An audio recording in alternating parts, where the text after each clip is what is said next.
My name is Azinwi Kian. I use she, her pronouns.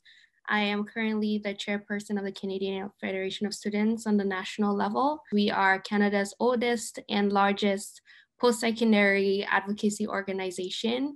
And I'm very, very proud to say we represent over 500,000 students in Canada.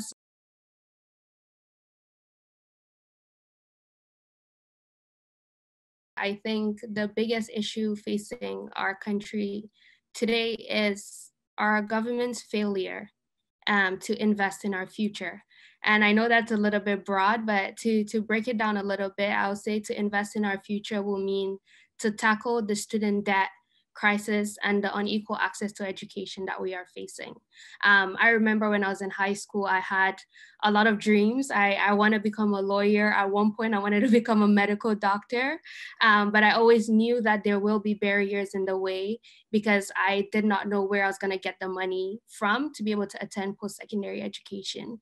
And that was a few years back, and we know that today we are a generation buried in debt.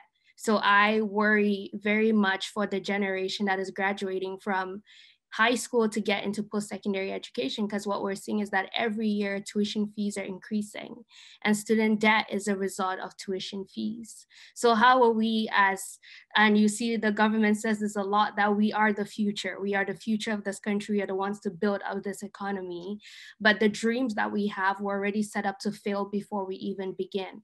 How are we as the future supposed to dream big when we know that there's so many barriers in place and our governments are failing to prioritize students, are failing to prioritize education, but they expect us to be the future of this country. So very, very simply, on average, students graduate with almost $26,000 in debt.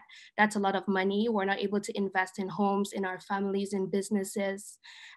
So to summarize everything, I think that is the biggest problem that we're facing as a country, and like our governments, our universities, everybody just needs to do better.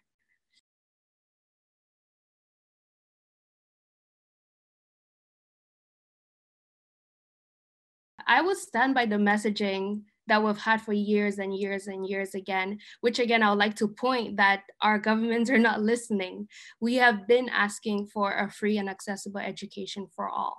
And that starts by the simple step of eliminating or reducing student debt. That is the first step, right? Also, like developing like a strategy, a national strategy to create publicly funded education. So be it like a 50-50 cost split with our provincial governments or with our national government, but ensuring that students do not have to carry the financial burden of pursuing their dreams. And that's simply what it comes to. And also ensuring that when we are bringing international students into this country or immigrant students into this country, that they have status in this country where they're able to pursue an education that will not leave them in crippling debt. Again, these are not big things to ask. It just goes down to our governments prioritizing education, prioritizing students, and doing what is right by all of us.